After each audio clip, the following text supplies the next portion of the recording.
Hello and welcome to round 7 of the Automobilista Australia Rookie Cup.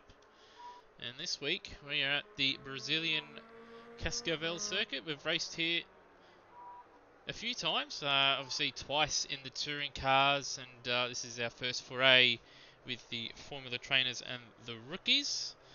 Tonight in the commentary box I'm joined by Rody. Hey Lewis, thanks for having me back. Good to be back with the Rookie Cup again this week. Just some good racing as per always. It should be a fun little circuit for the drivers. We're just midway through qualifying at the moment. As you can see on the left-hand side of your screen, we've got Cracker currently sitting on provisional pole on a 1 minute 13.3, and Luke Joyner on 0.2 seconds away. And we've currently got Brian Walsh on screen at the moment. Having done a couple laps today in these cars around this track, I've got to say, it is a pretty fun little combo. The corner coming up there, turn 2 and 3, probably the trickiest part of the circuit, with the way the undulations are and obviously the speed you want to carry through turn 2. It wouldn't surprise me if we ended up seeing a car or two ending up over that fence into the back of the pit lane there. So that's something to look out for as obviously the night progresses. But yeah, it should be a fun little track for these guys to race on tonight. Yeah, a little run wide for Brian Walsh there. But yeah, simple track, it's only 7 corners, but it's always the simple tracks that end up being the most deceptive. But yeah, I've watched some of the touring car races around here with the front wheel drive things. Very different beast to handle, but you can find them also having issues. As speaking of issues, Brian Walsh running very wide there in the last corner. He's run to the flag. Well, 13.3, not too bad. We have seen, obviously, in the touring cars that you do bring up, that final corner there is pretty big talking point. The game doesn't give you too much of a track cut for even, running obviously meters wide as Brian Walsh did in that case. So you will see a lot of that. Obviously, those guys that do run the track in real life, obviously pretty lenient um, in terms of track limits around this circuit, so very generous to the drivers, so they can run it very wide coming out of that final corner without picking up a track cut, which has affected a number of races. Yeah, track cuts can be a funny one to work with. You get occasions where AMS will give you one on places where real life you wouldn't, and then you get the inverse where AMS will occasionally be very generous to you. I was running a GT3 race last night, and the track cuts were very curious. Some places you could run plenty wide, and it wouldn't have a go at you. At plenty places, you taking an inch offline, and it would have a go at you. It also depends on how you do it as well, but. Blair Miles there up to fourth place, fourth of the guys to come around with a 1:14.692. And yeah, Turmo there, he finished his lap. He's well off the pace. He had a spin, and we were watching him on screen, and he almost binned at the final corner. So he's having a little bit of trouble, but in practice he set a 1:11.9, but obviously couldn't quite put it together on his qualifying lap. Just having a look out there at the moment. Looks like Mike Coulson is about to start his lap. Yeah, we'll flick through to. Oh, my game is doing funny things on me. There we go. Yeah, I don't know what's happening. It's trying to kick me back to the menus. There we go. Right. Yeah, Mike Coulson now coming down into turn 2 and turn 3. He's got looks like Steve Bolger just behind him as well. Yeah, Coulson ran a little bit wide on the entry to turn 1 there. Didn't get on the marbles, which will be something to look out for a little bit later on, probably in race 1. But he can carry a lot of speed through turn 1. Once you get through the initial part, if your car starts to turn in a little bit, you can gun the throttle. And then you just hold on for dear life and hope you don't understeer off. But 2/10 down in the first split, 3/10 down in the middle split. Not too bad a lap so far for Mike Coulson, but he's run a little bit over that exit curve there and lost the rear just a little bit on that AstroTurf, and that's probably going to cost him a bit of time coming into the final turn. Yeah, I'm just following Steve Bolger around. Almost going up to the final 10 game. I'm going to have to drop out for a second. Sorry, Lewis. This thing's doing something funny to me. I'll be back in a second. That's right. Well, Coulston, he's jumped up to second and 11.8, and we've got a couple of drivers out on track setting purple sectors. Brendan Ross had a purple middle sector, and he was a 10th.5 down in the first split, but he's a couple tenths up in the middle, so he's looking good for pole if he can just nail the final sector. And he crosses the line, a 1 minute 10.750. That is just 200ths off his personal best in practice, so he's absolutely matched his obviously personal best. And Pricky Dick has qualified in second provisionally on 11.223, a new driver. I do believe he might have a alter ego or two and is a possible admin of AMS Oz. And I believe that leaves only Stoive Bolger, who to set a lap, and he's just completed obviously the second sector. Nice exit there coming out of the penultimate turn. Three, pretty much 4 tenths down at the moment, but still he's given himself a chance of sticking it on the front row. As he comes through the final corner, doesn't go as wide as what many others normally would.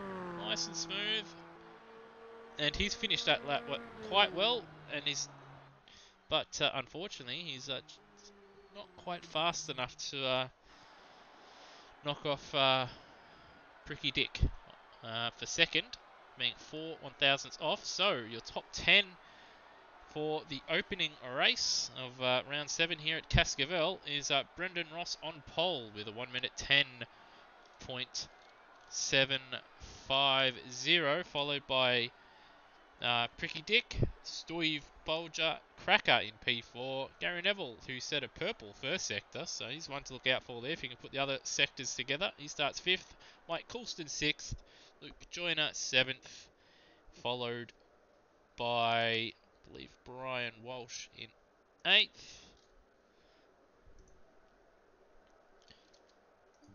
Yeah, Brian Walsh, Glenn Miles, Termo, and then Brownie was the only driver unable to complete a lap. But that does us for qualifying. We'll just take a short break as obviously Rody sorts through his technical gremlins, and I'll conduct the driver's briefing. So we shall be back shortly.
All right, and welcome back.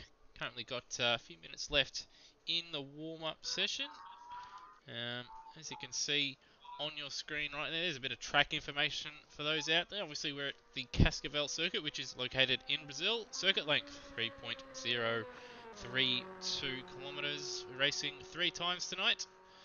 14 laps and 7 turns, as you can see on your screen. It's a very simple circuit.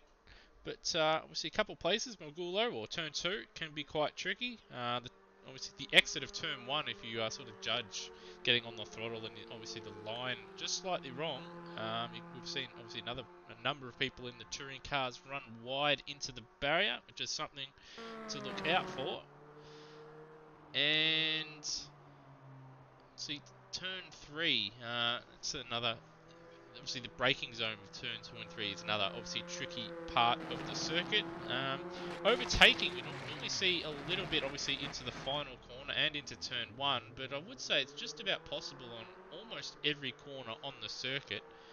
Obviously, if the driver makes a mistake on the exit of turn 1, obviously we have seen people in touring cars try and go side by side through turn 2 and 3, and we have seen obviously a drag race from the S curb all the way through Curva de Agua and up to Curva Cinco.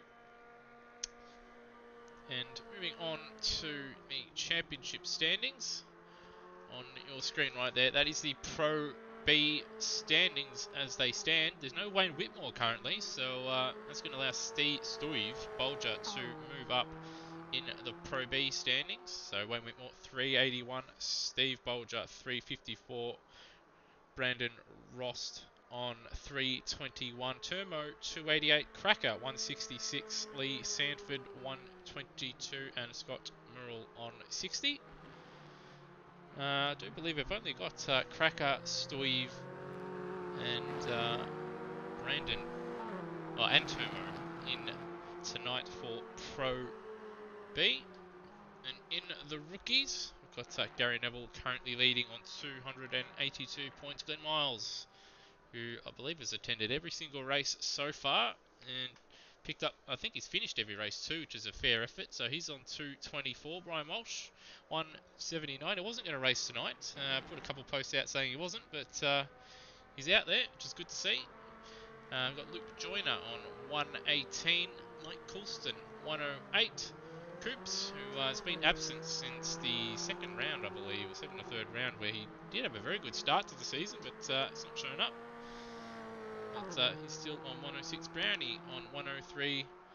Damien, who I think only raced 1 or 2 rounds. I know he was there at the Kansai round.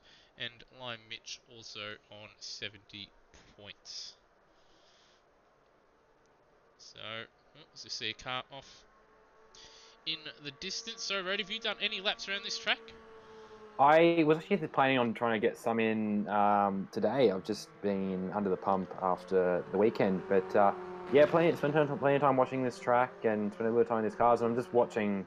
I've sort of picked every car that's gone through turn 2 and 3, and I think only one guy has managed to nail it without dipping on the apex early or spinning the car or locking brakes. And yeah, the turn 2, 3 chicanes, sort of chicane corner sections can be a bit of an issue because but if you took turn 3 by itself, the 100 meters or so stretch leading up to it would be the braking zone for it. But where the braking zone is turn 2.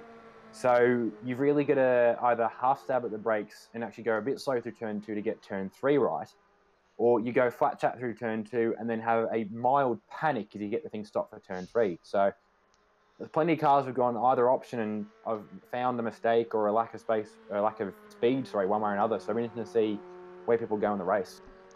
Yeah, it is a bit of that turn 2 braking or turn 2, 3 sort of braking zone. It is a tricky one. You have to juggle.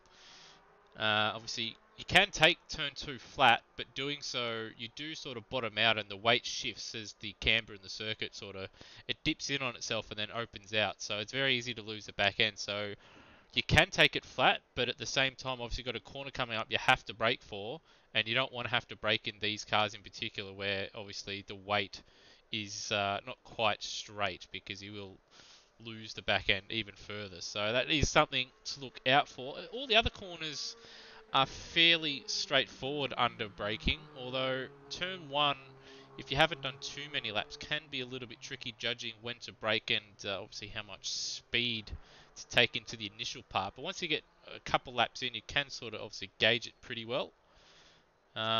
Overtaking, though, I think in a turn one will be a little bit tricky in these cars if you're obviously not immediately behind someone, because it is very quick. So I reckon Curvacinco, I reckon, which is was at turn 5. I think that's one to look out for obviously overtaking, as is obviously the last corner will be another one. Will be another corner that I reckon we'll see some overtaking at, where we'll see drivers just running a little bit wide there at Curvaceis, the penultimate corner, and then we'll see. Obviously, then we'll see a good run from the car behind, leading onto that back straight there. So obviously, they're the couple, obviously, talking points of the circuit. We've just ticked over to the race. Yeah, this whole circuit. I'm trying to pick. I'm just having a look around. The little challenges everywhere. Yeah, the turn 5, that uphill turn's gonna try to a bit of understeer for people. That's possibly gonna turn them off, because it's not so much turn them off, but it's gonna be a tricky one, because that's a negative camber corner in a way, and that last corner especially connecting two big long straights. You're gonna find people really pushing for some speed through there, and I reckon we might struggle to find. We might have to go a few laps before we find everyone getting through there without making use of that excellently massive runoff. Yeah, there is obviously quite a bit of runoff that I'm sure we'll see people exploit throughout the race.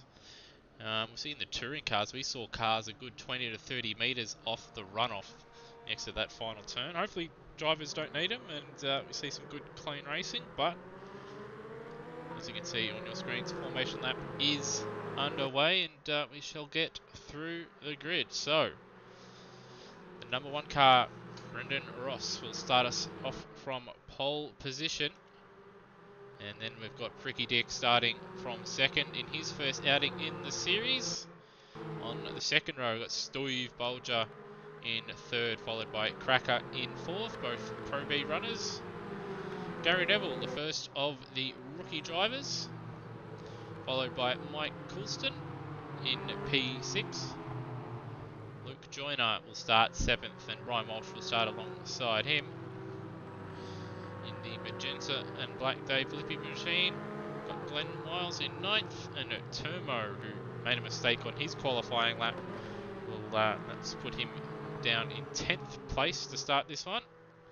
And Brownie will start 11th and last for this opening race.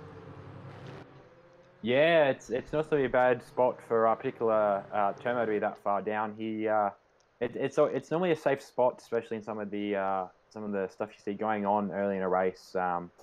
To be not at the front, if something were to happen, say a excited late braking contest into turn 1 or something through turn 2 and 3, he might be well positioned to pick up some spots through that. So Termo should be on his way up through the field as the race progresses. Well, I'm sure he'll give us something to watch. Obviously, starting at the back and in the middle of the field it can be a blessing in some ways. Obviously, the guys at the front can be super aggressive to try and obviously get further ahead and make mistakes and run into each other, or it can be a curse where there's an accident in front of you and you got nowhere to go. So you just sort of hope that nothing untoward happens and you get through safely regardless.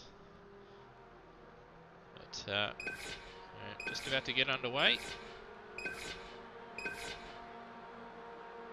There was a car moving down the back. I don't know if they got a jump start, but Rossi gets away, but Tricky Dick got a better start, and he will probably take the lead into turn 1. It looks like Cracker will jump up into P3, but Bolger trying to hold on around the outside. Oh, someone's up in the background. That is Luke Joyner. Luke Joyner, yes.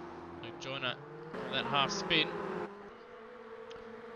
But going into turn 2. Ricky Dick leads, Brendan Ross, Cracker, Steve Bolger, Gary Neville 5th. Brian Walsh has had a good start. He's up 2 spots into 6th. Behind him, Mike Coulston stopped a spot, and he's got Termo's up 2 spots. He's all over the back of him. And Brownie having a look at Termo as well. Oh, another car deep there. That was, oh, we've had contact between Mike Coulson and Brian Walsh. Brian Walsh was late on the brakes there, and Turmo's Coulson's lost. come up right behind him. Yeah, Turmo's lost the back end there. I don't know if there was contact. Didn't look like there was, but Brennan was very close to Turmo in front, and Turmo going around. So that's dropped him now to the back. And yeah, Brian Walsh obviously dropping back just a little bit, and Mike Coulson getting his position back. And Brownie running wide there, trying to get a good run on Brian Walsh there. He's close enough to sort of have a look into turn one, but it'll be brave man to do it from that far back. So he'll He have to. would. Yeah, turn one is a long corner, and you make a dive early, you're going to put yourself way out wide, and there's still plenty of corner to go, so it's really best to set yourself up slightly from the morning turn two or turn three. And it's not really a braking zone. It's all. There goes Whoa, Walsh. there he goes. That's just Yeah, an that was example. Brian Walsh around. Yeah, just an example of how easy it is to lose the back end as we move up to Mike Coulson, who runs very wide on the exit of turn 3 there. But he'll hold on to P6 for now. Up at the front, and Pricky Dick still leads. He's got a little bit of a gap over Brendan Ross, but looks like Cracker is the man on the move at the moment. He's looking a little feisty, and is, or was, closing in on Brendan Ross just in front of him. Yeah, he was closing in for a bit there. I think he locked the brakes up in turn 5, and that put him in a bit of a slide for everyone there. Actually, a bit of tandem drifting going on in the top two. But yeah, Cracker just dropping back slightly, but he was pushing quite heavily up on Brendan Ross, and Brendan Ross has got the decision now. He's trying to attack, but he's going to make sure he doesn't attack too hard because Cracker's there to pick up the spoils. Yeah, Brendan Ross there, very sideways, which is easy to do if you go down a gear and on the brakes just a little bit too long in that final corner. But Ross got a good run through the final corner, and he's right on the gearbox of Dickie Prick right in front of him. But Slick holds on for now, and the front three sort of compress a little bit, as well as looks like Stuyve is closing in just a little bit as well. They've got a little bit of a gap over Gary Neville behind, about 2.5 seconds, and Gary Neville's just edge away from Mike Coulson behind him as well. Oh, bit of a wiggle there out of turn 5 for Brendan Ross. It's giving Cracker the incentive to have a go. Oh, no, that was a big twitch there for Cracker as well. So everyone's having a bit of a twitch there, and it's they're back to how they were a couple of turns ago. Well, Ross himself, he very wide on the exit of that corner on the Astro turn. And he's sort of a bit lucky that Cracker didn't have the greatest exit either, because Cracker would be all over the back of him otherwise. Yeah, it's given Brendan and Ross now a chance to have a go at Ricky again, but he's still too far back to make an effective pass at this stage. Yeah, so all these guys, well, pretty much the top 5, all in the 1 minute 11s. Ricky Slick a 1:11.4.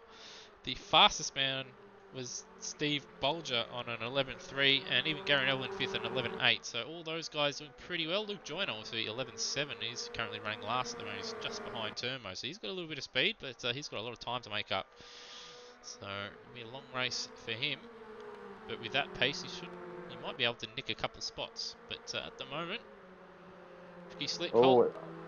Sorry, I just caught the end of it. Mike Coulson went off on the way into turn 3. I think he must have jumped on the brakes on the way through turn 2 for turn 3 and got it sideways, but he's now back to 8, just ahead of Glenn Miles. Well, looking at the replay, it looks like so did Steve Bolger, because currently Cracker's up to P3, Gary Neville's P4, and Brownie P5. So yeah, there it is on the replay.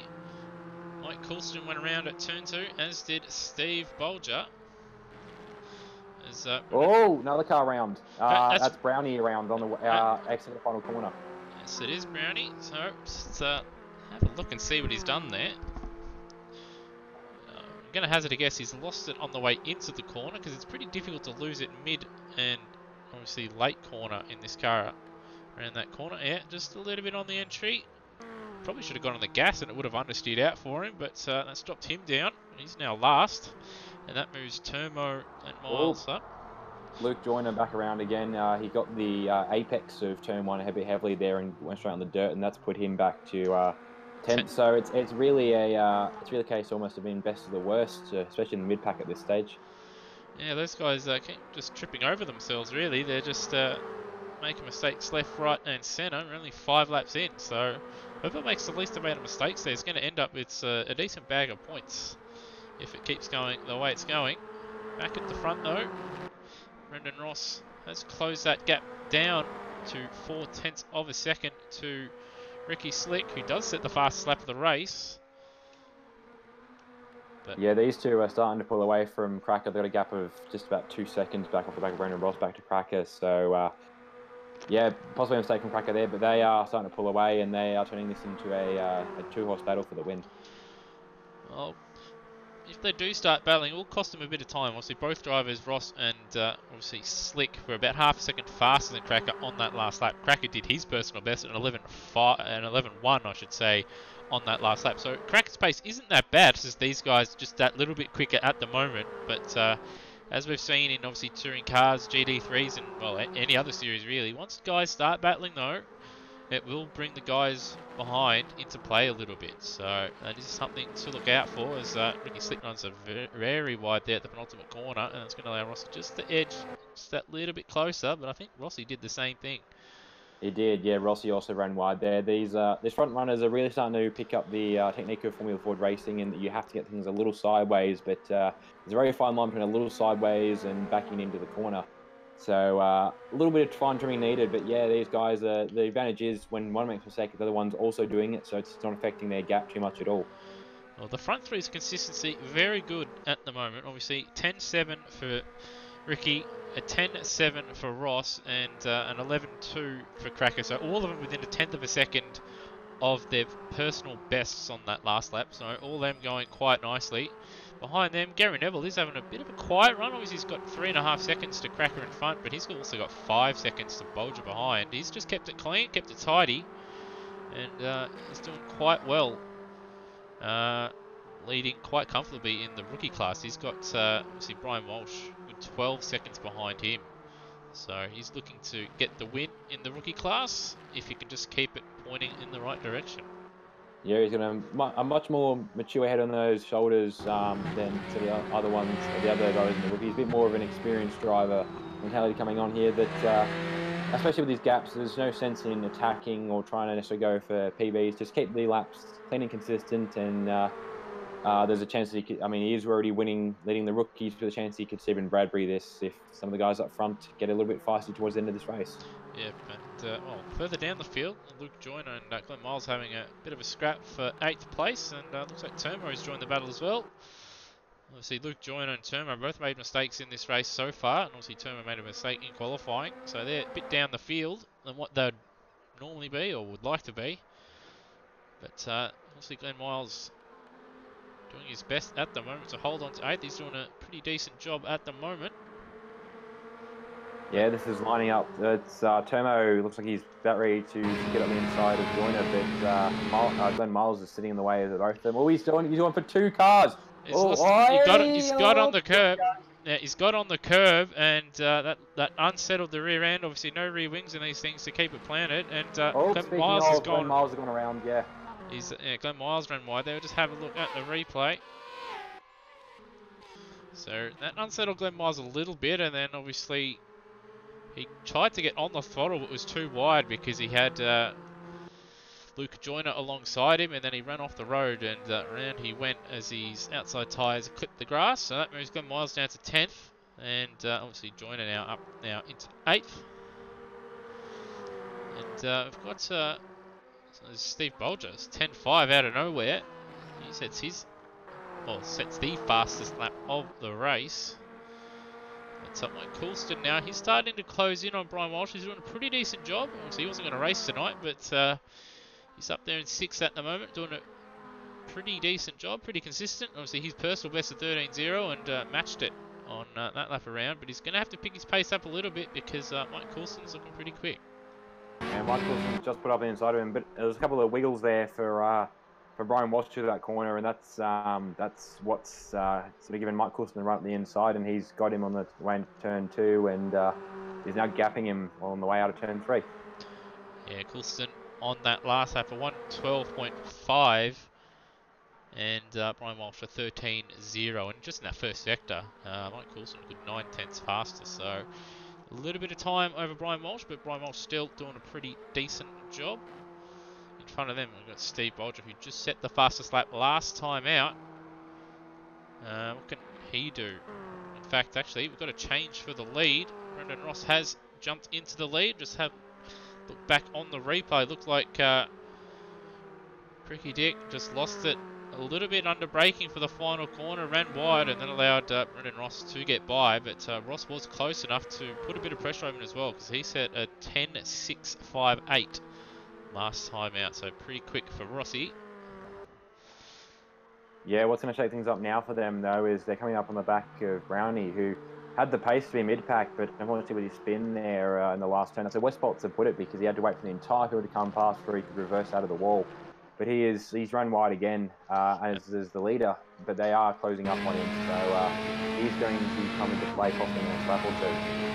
Well, that's given Ricky a good run into the final corner. He's not quite close enough, so he's got to set it up now through the final he's corner. done it again. Yeah, Brown has gone around. He's just got to carry a little bit more throttle, just run it a little bit wider, I think, and he'll be fine.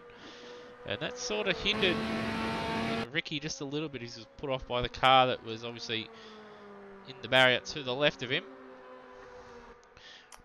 Cracker behind these guys, set a PB. Join just DNF'd. Indeed he has. Let's have a look. Oh, he's lost it. Oh, there's a wheel missing the back of his car. No, sorry, that was just my end.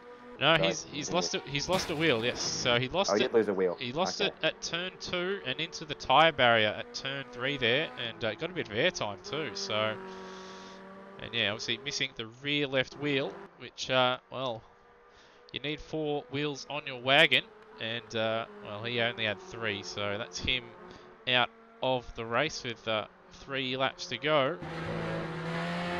Yeah, speaking of off at turn 2 as well was Brownie. He's just not having a good race this one. I think he got a bit of a wobble on the way in through turn 2 and decided to just straighten the steering out and run straight across the field on the inside of turn 3. He's recovered to the track now, but he's just circling at this point. He's just past joining the DNF point, so he will get a spot in that. But everyone else is currently being lapped by the top 5 cars. So not his race so far. Both the leaders at the moment lapping very quickly, as you can see on your screens. Rossi just a little bit faster, but Rossi's ran wide, and that's allowed Ricky into the lead. So, as Rossi's gone around now. He's gone around completely, so that'll be him done for the, obviously, race win, barring a Stephen Bradbury type moment from those in front of him. It's just right on board with him. So he lost the back end a little bit on the entry, but he's okay in the mid part. Then got on the marbles, couldn't get the front end in. Did the smart thing trying to straighten the wheel out, but hit a bump on the grass, and then around he went. So that's dropped him now down into 5th place. And with 3 laps to go, he's got 5 seconds of Bolger in front, so it's pretty unlikely he'll jump up higher than the position he is currently. Yeah, when the accident actually did happen there, he was actually good enough once it actually was going to recognise that he managed to keep his wall contact down to a very light touch on the I think it was the right side wheels. So no major damage to the car, but yeah, at this point, you can only really fall backwards 2 laps or just under. I think just over a lap left now on this race, and he can't do too much more than this. So obviously that allows Ricky into the lead, Cracker into 2nd, and Gary Neville into a podium position. And he's drifted it a little bit through turn 1. He's been in some good positions throughout this Rookie Cup season, has Gary Neville, but each time hopefully we don't jinx him, but each time he makes a mistake and drops himself down the field. So hopefully for his sake and our sake, we don't jinx him, and he can obviously keep going around there in 3rd position with 1.5 laps to go. Field a little bit strung out at the moment, although Brian Walsh now having a battle with Turmo for P7. Brian Walsh has had a spin in the last sector, looking at live races there. Yeah, it's dropped Walshy back a little bit there, and it's given Turmo someone to fight with, and he's another spot for him to try and cover up after the bad qualifying run for him. Oh, yep. Oh, there he's gone. A couple of cars are gone, actually. There is, Brownie's gone again.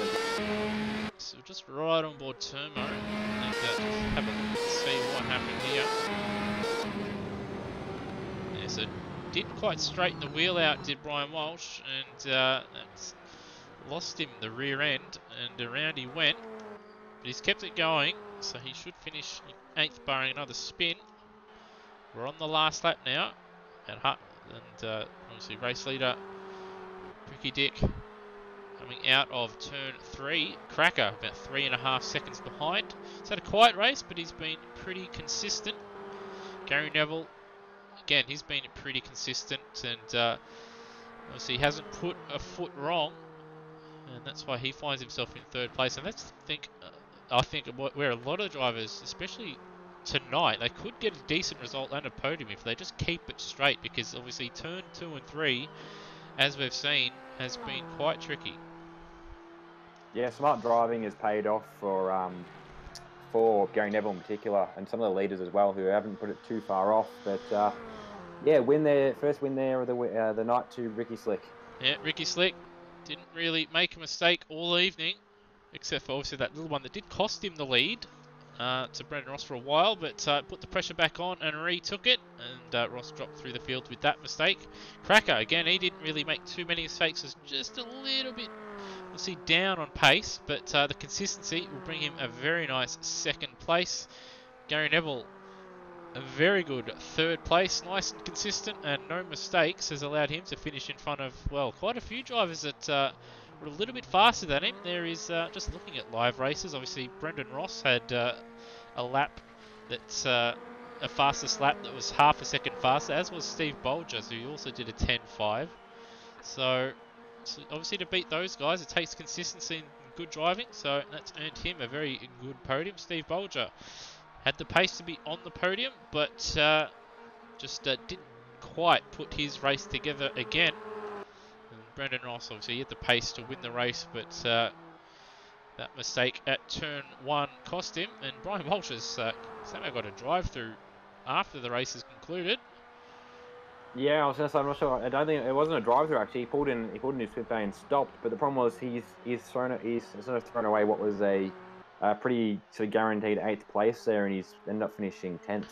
So he must have sped in the pit lane. So that is another thing to look out for. You can actually get yourself disqualified and obviously give yourself a penalty post-race by speeding in the pit lane or going the wrong way. So that's cost him. But going back to the order, Mike Coulston finishing in 6th position. Turmo, he'll be looking for a better time out in the next one. Obviously, he did qualify well, and he did have some decent speed in that car, but obviously made a couple of mistakes which prevented him from moving any higher than 7th. Glenn Miles, not a bad race from him. He finished in 8th, but he'll be looking to obviously drop a couple of the obviously mistakes that he made towards the end of that race. And Brownie, he is struggling out there, so he'll be hoping to put that one away and never watch that one again, and hopefully he doesn't repeat it next time out. And then obviously we had Luke Joyner retired, Brian Walsh dropped a few spots, and yeah. Yeah, that was an ideal race for a couple of the drivers. So fingers crossed for them that they can bounce back from some iffy finishes there and bring themselves back up through the field. Some of the drivers, especially that should belong to a lot further up, that unfortunately didn't end up there in that first race. But there's still 2 more races left tonight for them to redeem themselves. Yep. Certainly. So obviously we did see some good racing. Obviously for the lead there, we did have a 3-4 car battle in the early stages, but obviously story of the night is just mistakes. Obviously we've seen mistakes from just about everybody out there. There's only pretty much the top 3 were the only ones not to make obviously race changing errors, and obviously that showed in their results. Yeah, it did. So yeah, it's tonight's going to be a story of consistency more so than complete and total domination in the lap times. And yeah, a couple of drivers have already learned that.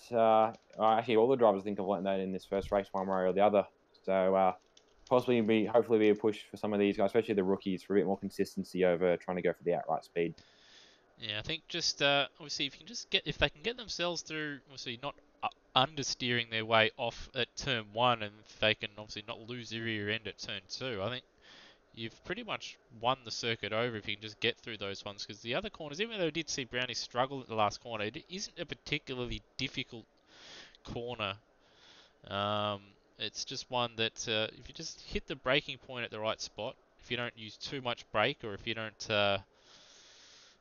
obviously try and take it flat out, you should be okay. So I think it's just a little thing of yeah, just you get through those two mentioned corners in turns 1 and 2, and the rest of the track, if you can just not make a mistake there, you're pretty much set. Yeah, I just picked up an interesting comment there from Steve Bolger in the chat. But yeah, Steve, I was actually about to, I was going to mention earlier, Steve Bolger, interesting 24 hours from him, jumping straight from a GT3 Lambo into a Formula Ford for the Rookie Cup. Well, some people will they just love racing and they'll jump in at just about everything. So I'm sure if I wasn't commentating, I'd probably jump in there myself. But obviously, this series aimed at rookies and obviously those looking for a bit more of a casual race. But yeah, this track in particular is a bit of fun to drive. But yeah, the racing out there was a bit amateur for a large portion of that race. Yeah, it was, but I mean, the advantage here is it's kind of expected. It's not expected, but it's a bit more allowed for drivers to not have a standard of driving that is higher. I'm trying to word this in a polite way, but yeah, this is the point. This is the place for them to learn how to drive effectively, so they can make the move up to the GT3 Cup and not exceed performance like I skidded last night. I think even though the series is there for that, but sometimes it doesn't appear like people do sort of take the notes that they do learn from these races into account. I think a few guys that just need to take it back just a notch and drive at say 98% or 99% and just get through the lap as opposed to just trying to hit the apex all the time. And then there's also a problem where sometimes if you drive at 70% or 60%, you're taking it easy. It can be quite easy to even spin at that point. So it's all about finding a level where you can comfortably drive and not spin it, because it's easy to do when you're not driving hard enough, and it's easy to do when you're driving too hard. So it's all about that in between area and just finding that consistency. It absolutely is. So yeah, I think in the case of Brownie, I think his problem with that last corner was just getting maybe a little bit too stabby with his throttle and his brakes. And the problem with these cars, as with any sort of Formula cars with mid-engines, you roll throttle too early and it just throws all the weight forward, and that's what spins you around. So that's possibly what's got Brownie a couple of times there. So again, but that's the things you'll pick up on as you get into the car and just put more laps down. So yeah. Yes, certainly he'll be certainly coming into this qualifying session. Obviously, got two qualifying sessions, and then the final race being a reverse championship order grid. Obviously, in this second qualifying session, he'll be hoping to put it together, as will Turmo, who obviously made a mistake in his qualifying lap first time out, setting I think a 1 minute 25 off the top of my head. So he'll be hoping to obviously get somewhere in the 1 minute 11s, which is I think what he managed in the race. And then obviously probably Steve Bolger will be hoping he can match his personal best that he was setting throughout race one in qualifying as well. Well, I think we'll see obviously Ricky and Rossi. They'll just be hoping that they can obviously match what they did in the first race as well. But that said, the track should be a little bit less rubbered up. So yes, current track usage is light at the moment. So the lap times should be probably a little bit slower than what we saw in the first qualifying session and the race, and it'll also be tricky for drivers out there going through turns 2 and 3 as well as a turn 1, where the grip's not going to be there to get on the throttle as early or carry as much initial speed into the corner. Yeah, plenty of corners here. You're running basically the full tire grip limits, especially through turn one. You got to push it the entire time to get the best lap through. So those drivers that can't adapt quite as well to changes in grip are going to find themselves probably spending I would hope just the first portion, but possibly more so of this qualifying session going backwards out some of the corners just because the change of grip, even though slight, is still might seem quite big for them if they aren't able to adapt quickly enough to it. Yeah, well, we've got Brian Walsh. He's coming out of the penultimate corner, and he's just about to start his lap, so we'll just follow him along and see how he navigates this 7-turn, 3-kilometre circuit.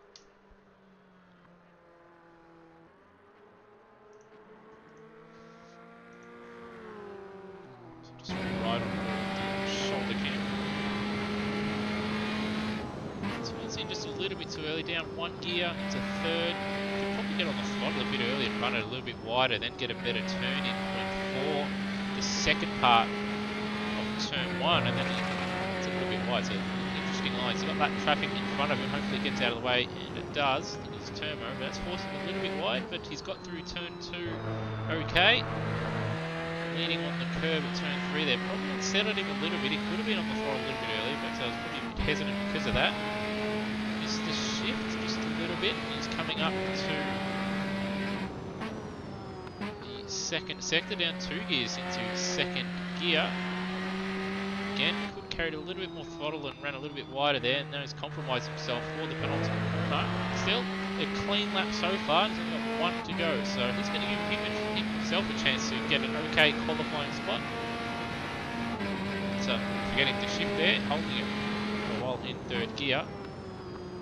And very conservative, turning in a bit too well too early there for the final corner. Doesn't run it out too wide, and he's going to cross the line for 1 minute 13.7. So a pretty conservative lap, but I think if he watches that back, I think he'll see that there's a bit of time in there for him coming into obviously the race. As we see Luke Joyner coming out of the final corner. And he's about to, he goes to provisional pole on the 13.0.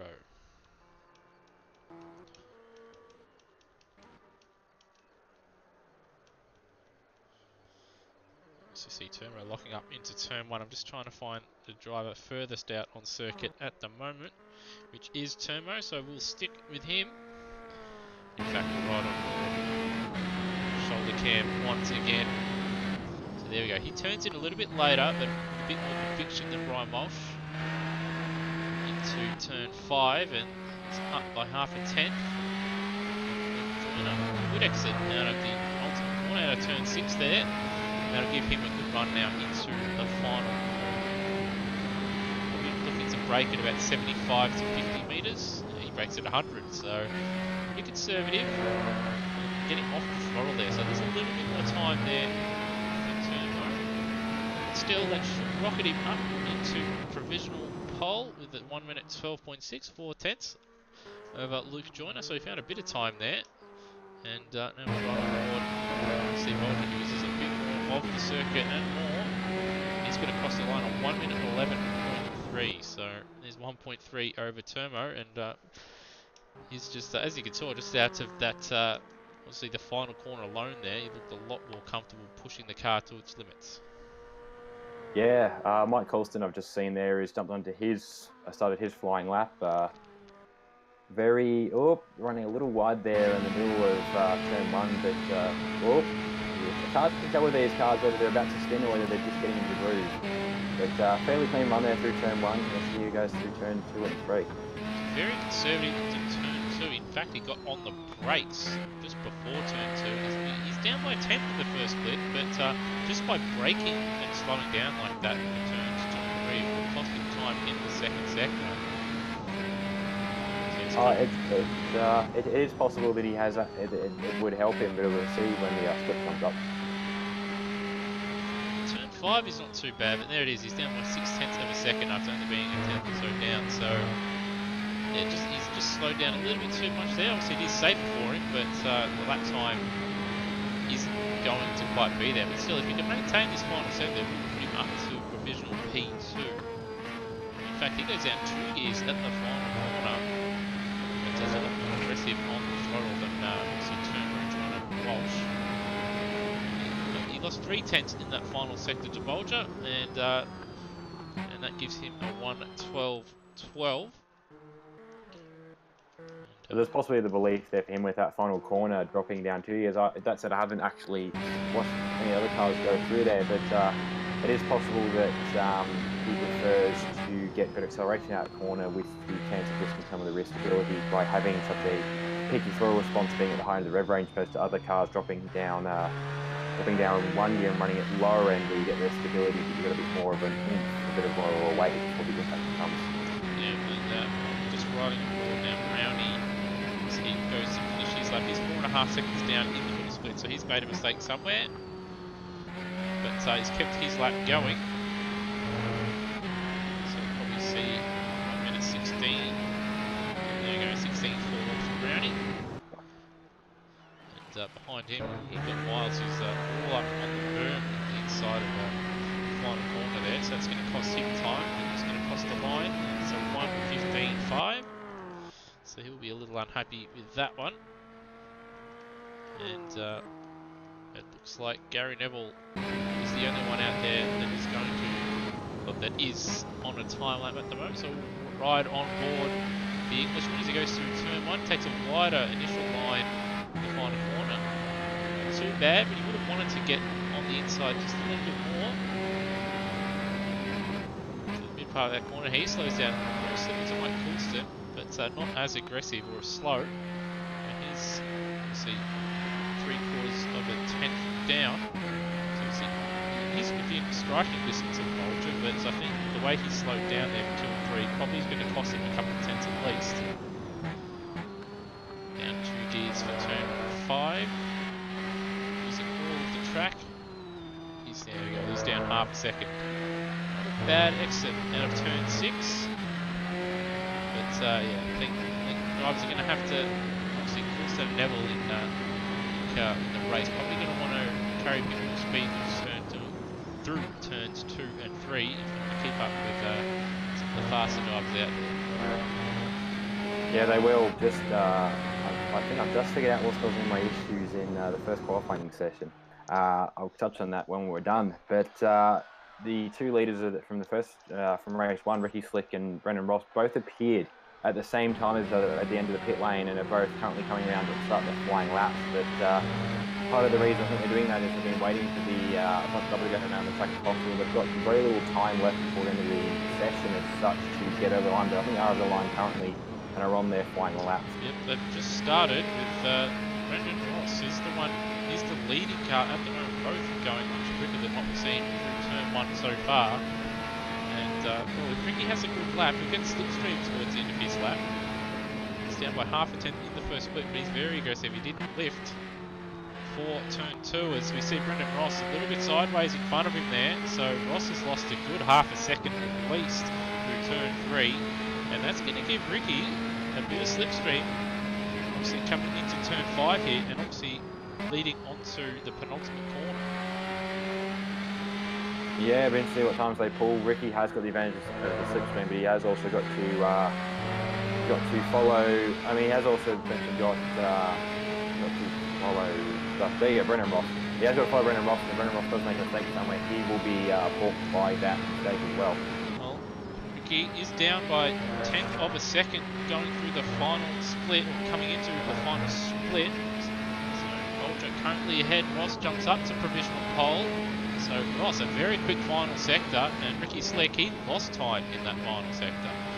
So Ricky did have a bit of trouble in that final corner there, and a little bit of a mishap, and had to correct himself, and that cost him dearly. And after obviously Ross losing time at turn 3, and it looked like his chance at pole might have been gone, he's nicked it in that final sector.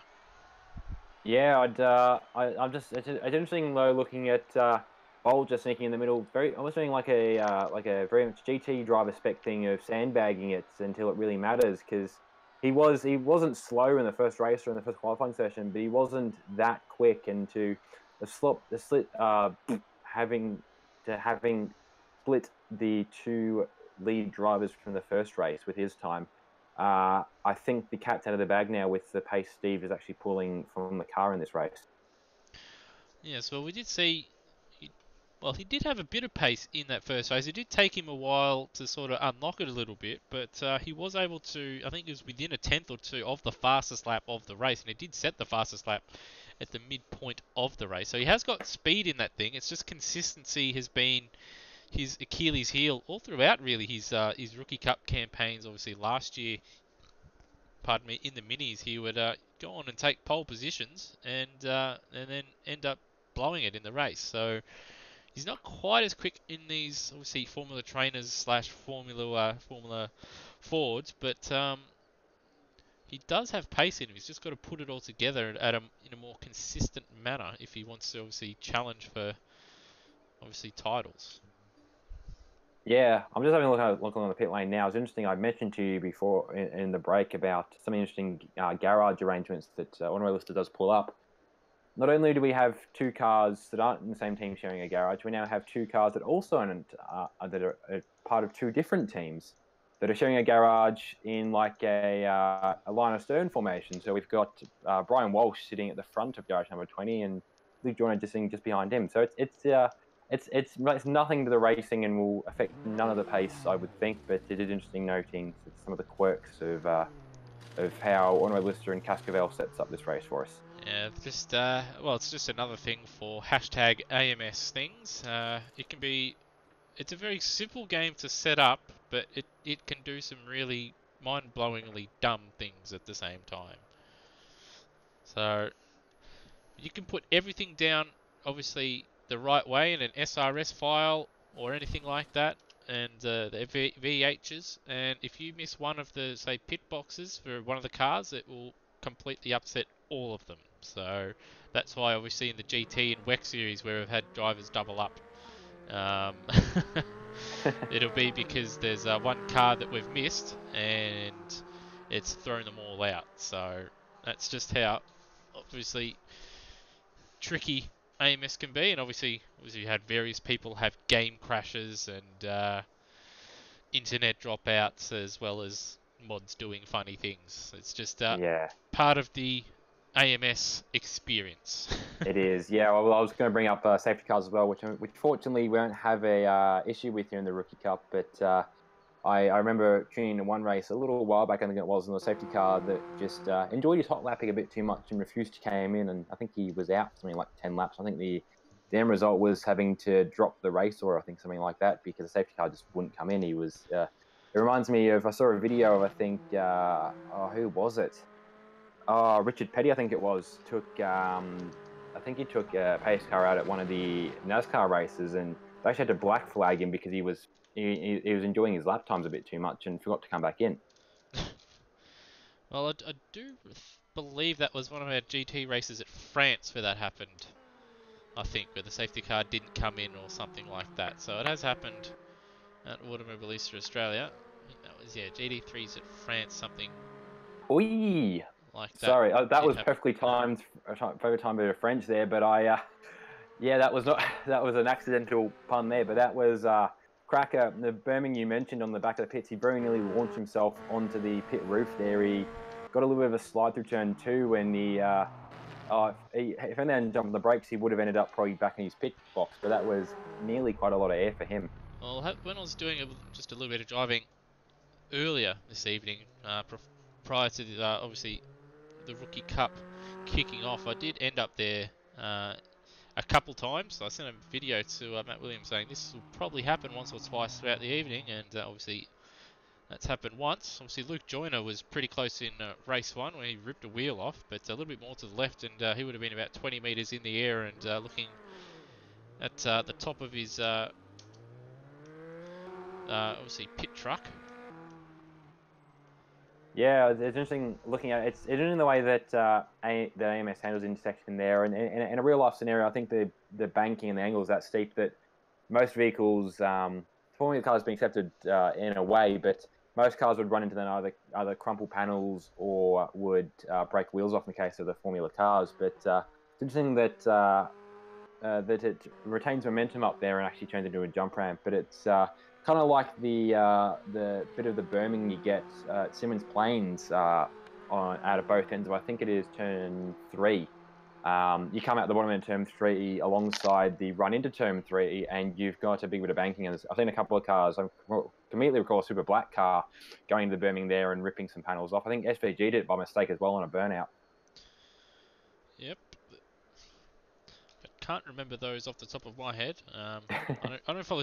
I do follow supercars, but I don't follow it religiously like many Australians do. Oh, there's speaking of more spins, Bolger went around there. I think trying to use the one possession to get the spins out. That was the Was it entry the second last corner there? I think you got wide on the one, two, three, fifth corner there, but wide. I think you possibly got wide entry to the sixth, and just went bouncing around on the way to the outside wall, but luckily didn't get to it. Yes, and well, for those that have been watching on the stream, you may have noticed there's a couple ad boards that are slightly different. Obviously, there's Superloop ad boards as well as Audi and Cooper's Mild. I have been playing around with the Adelaide textures to try and obviously match the ad boards of what we saw on TV last year, or this year, I should say. But unfortunately, with the way Automobilista and Razer have set out the ad boards, I can't get some of the ad boards in the correct position, and I haven't actually changed the mass. I've just placed the DDS file in the folder, and so every Razer circuit will have obviously these Superloop and Audi and Cooper's advertisements until I delete them. So that'll be why, if you're wondering why those advertisements are there as opposed to just the normal Automobilista or Pirelli and Razer ad boards, that will be why. Still got 4 minutes to go. I think you might just take a short break before we head to race 2 of the evening.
All right, and we are back.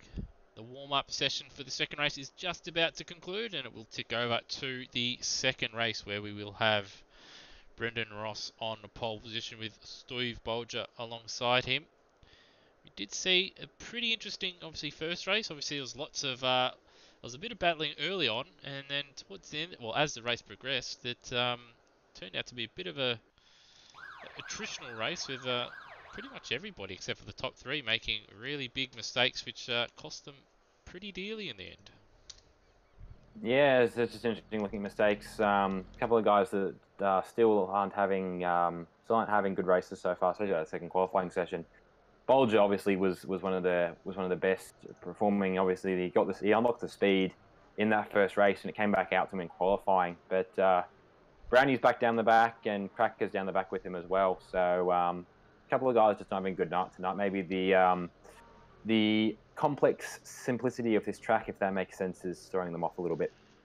Yes, well, it is normally I have found it that a lot of the simple tracks that they're a lot more complicated, and obviously sometimes you can overdrive the car because obviously there's not really much time to be gained. So you're looking for every little bit of speed, whether it be turning points or braking or trying to get on the throttle too early. It's like A1 ring or Red Bull ring is one that you look at it on paper, you do a lap or two, and it's like, yeah, this is an easy track, but you end up overdriving it, and you have to pull yourself back a bit. So I think that's something that maybe one or two of these guys will have to sort of figure out as obviously this race progresses. Yeah, we will. Would you like me to go through the grid for you this one, Lewis? Why not? Alrighty, so on pole for this race we have Brendan Ross, one of the two front runners and the eventual winner of the first race this evening. Alongside him is Steve Bolger, who, as we've said, unlocked the pace in that previous race and is going to be able to challenge for a win from this spot. Ricky Slick sits in third, but he had the pace to keep with Brendan Ross, and he'll be able to keep Steve Bolger under a bit of pressure. Sitting in fourth is Gary Neville, the best performing of those, and he kept the car clean, which was the best way to do it for the race. Fifth is Mike Coulston, and alongside him is Termo in this race. Seventh is Luke Joyner. Brian Walsh is sitting in eighth. Ninth is Glenn Miles, who had a pretty clean race aside from a couple of little errors. Brownie sits in 10th and unfortunately finished a couple of laps down after a couple of unfortunate spins on the last corner. And Cracker, after sitting in third for most of the first race, a little mistake in qualifying put him to the back. So we'll probably see him coming through the race as it progresses. Yes, Cracker there, he missed, he jumped out of the server after obviously the first race there, and he didn't get back in time for qualifying, and you can't join during the middle of the qualifying session, so that's why he's starting at the back. He didn't, obviously, as you can see, join during the warm-up, so he'll be one to watch as this race progresses. He was one of the drivers that didn't make a mistake in that first race, so he'll be hoping for more of the same as the drivers now start to form themselves up onto the grid. In fact, we'll ride on the shoulder of Cracker and see how the field progresses from the back of the field. Yeah, it's another good spot to watch. The lights are going red now. We've got 5 lights. And away we go. Looks like Termo up in front of him there got a pretty decent start. And Termo now, he's up one spot already. He's going to try and go around the outside of Gary Neville into turn 1. Brendan Ross got a good start at the front, as did Ricky Slick, who goes around the outside of Steve Bolger. And if he doesn't run off the road, he should hold on to it. That said, though, Bolger isn't giving that position up, and they're going to go side by side into turn 2. Oh no, I was just going to say just behind them, but it's just already happened.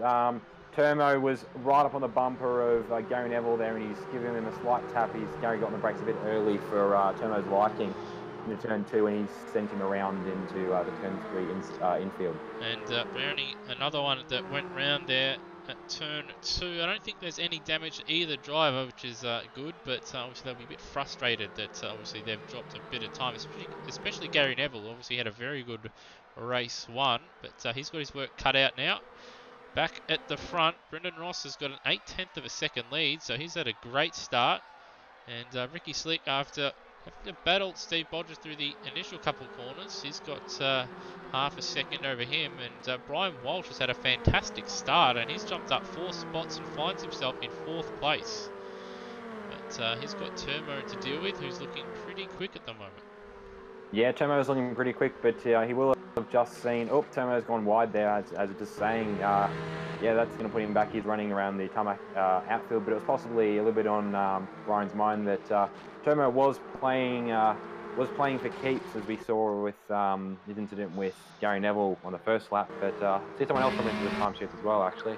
We see Brownie's gone around at turn 1. They're trying to go 4 wide on the exit at the final corner, and we'll just have a look at the replay. So Brownie trying to go round the outside of turn 1 of Cracker, tucks back in. Glenn Miles mucked up a little bit, and obviously cut to the inside, and with I think that's Coulston and obviously Glenn Miles and Cracker, that's forced him with nowhere to go. Had to go on the grass, that spun him around, so that's why Brownie now is at the back of the field. That was Luke Joyner he was with there, not Coulston. Luke Joyner currently right on the back of Glenn Miles in a 5 for 8. My mistake, obviously both running similar liveried cars.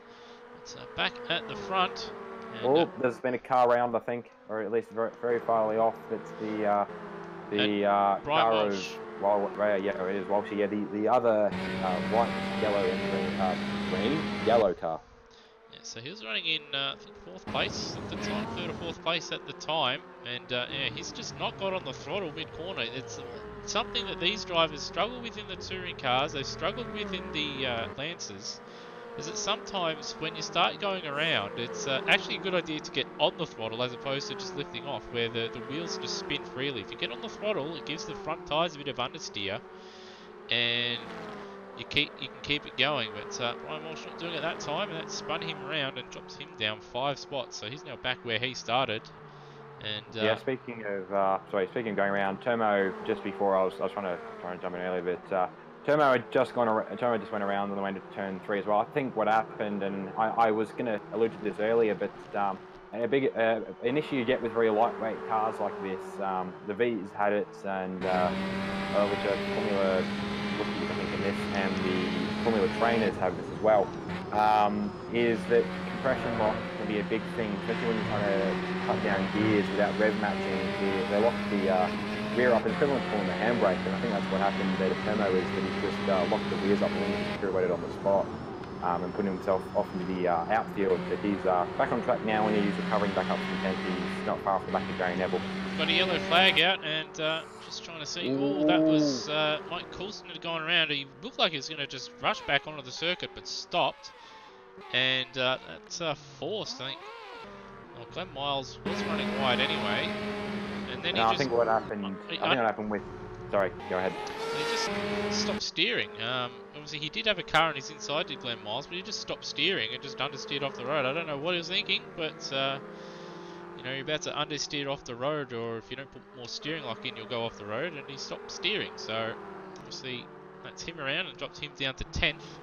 And Mike Coulston, after that spin, that's dropped him down to 9th. And further up, though, Gary Neville now, he's trying to fight his way back past the sister white and blue Formula trainer. And there he goes. He gets past Brian Walsh, who tries to fight back, but locks up, but decides better of it. And Gary Neville will move up into 6th place. Yeah, despite any suggestion that there might be any team orders in play based on similar colours, I assure you with the way they're driving that they're not teammates. Someone else is off the front. I think that's Cracker off there. We did just cut to it though. Cracker ran wide at turn 1. Oh no, Walshy's just gone around as well. And Walshy... he almost contacted, I think it was, I lost who that was, Tomo, I think he nearly ran into. Yes, I do believe that was Tomo. So what's happened here? Yeah, he's just ran he ran wide there, and then sort of freaked out a little bit.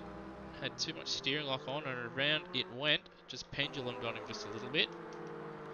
But up at the front, we've got Ricky Slick now. He's right in the wheel tracks of Brendan Ross, and they look to continue their battle from race 1. Both of them pushing the edge and more of the circuit. They've dropped Steve Bolger a little bit. Steve Bolger 1.6 seconds behind But the top three, well, they've disappeared. These guys haven't really made any major errors, unlike pretty much everybody else, as we see. Oh, Luke Joyner off very wide into the barrier at the final corner, and he's around. That's allowed Cracker back up to 4th, and Gary Neville up to 5th. Turmo up to 6th, and Mike Coulson will take him as well. So that's a very costly spin for Luke Joyner. Yeah, he was lucky to come out of that any major damage. He did pretty heftily smack the inside wall there as he finished his spin. That was a big one coming, and it just pushed a bit too hard to that last corner, ran it out the outside, and then got on the grass. And from there, the bumps and the jumps and just the grass throws you around. And I think he's coming into the pits next lap. He's got a little pit indicator showing up above his name. So I think he's going to come in. I think he did actually do some damage to the rear on that lap. So he's possibly going to bring it in this lap just to give it a fix and get it to the end. Well, with the way the pit stops are in these cars, I probably wouldn't pit. Obviously, they don't have pit lane speed limiters, so you have to manually slow down to whatever the pit lane speed limit is, which I do believe will be 80 kilometers per hour. No, sorry, it's 60. 60 this week. Well, there we go, 60. It does change though. Like sometimes in practice it will be 60 in qualifying and practice and 80 in the race, but obviously there it is, 60. So you've got to manually slow down and keep it under that. So it might be a bit risky to pit, and obviously the pit stop length in these cars is quite long as well. But, yeah, might want to switch forward to Cracker and Gary Neville. Gary Neville nearly went for a dive up there on the inside of turn 1, but thought better of it. So he's currently back up behind Cracker. A bit of a gap back to him as he had to jump on the brakes rather late, and that's affected his run. But yeah, he's got the pace, it seems, to pass Cracker up for 4th. He said the purple final sector that time around did Gary Neville, so he's got a bit of pace in that thing. So he will be one to look out for, but he'll be hoping that obviously someone in the top 3 will make a mistake, because that is a big gap. 13 seconds to Steve Bolger in front there. Yeah, I think that's entirely possible. Speaking of up the front, Rossi and that was luckily got through that. They nearly were going to go too wide there to the final corner, but Ricky backed out of it, which was a smart move. That wouldn't have ended well. Yeah, there would have been a pretty big incident, that one, but hard but fair racing, and obviously smarter heads prevailing, with obviously Ricky just backing out of it and avoiding a collision. He's had a good run though through the first turn, and he is having a look at turn 2. He's not going to be close enough, so he'll have to wait probably until turn 5 to get a pass done if he gets a good exit here at turn 3. Yeah, it's looking like Ricky might have. I was going to say, it's looking like he might have slightly better pace than Brennan Moss. There was a point there in the first sector, and in the second sector where he was having to jump on the brake in the middle of the straights, which would only be to stop him from, at least from his point of view, running the back of Ross. So he's got some speed in that thing as well. Rossi must, throughout this lap, has been pretty sideways at the moment. It's allowed not only obviously Ricky to have a go at him on the last lap, but it's allowed Steve Bolger to close that gap. So it was about 1.5 seconds. It's now down to 1.1. So it's this obviously top 2 is now going to, well, it's starting to look like it's going to become a top 3 with the way Ricky and Ross are battling it out. Yeah, exactly. He's put himself in a spot now, and they continue to battle. All they're going to do is slow themselves down. They might get an individual victory out of getting up in the first place, but they're going to slow themselves down. And Bolger does have the 1 lap pace when he needs it. So all he needs to do is flip that switch, and yeah, he can be right up with them. I think Bolger has just got to keep himself in it. Obviously, we did see in the first race he made a mistake, but his lap times are only about a tenth or so off. Obviously, the fastest laps of the race. So if he can just buy himself a ticket with the last lap or 2, he could nick a second or even a win here. But he's got to give him a chance by not making a mistake. See, these next couple of laps is Rossi once again at turn 6. Sorry, no, turn 5. So locking up again quite sideways, and that's allowed Ricky to close right in.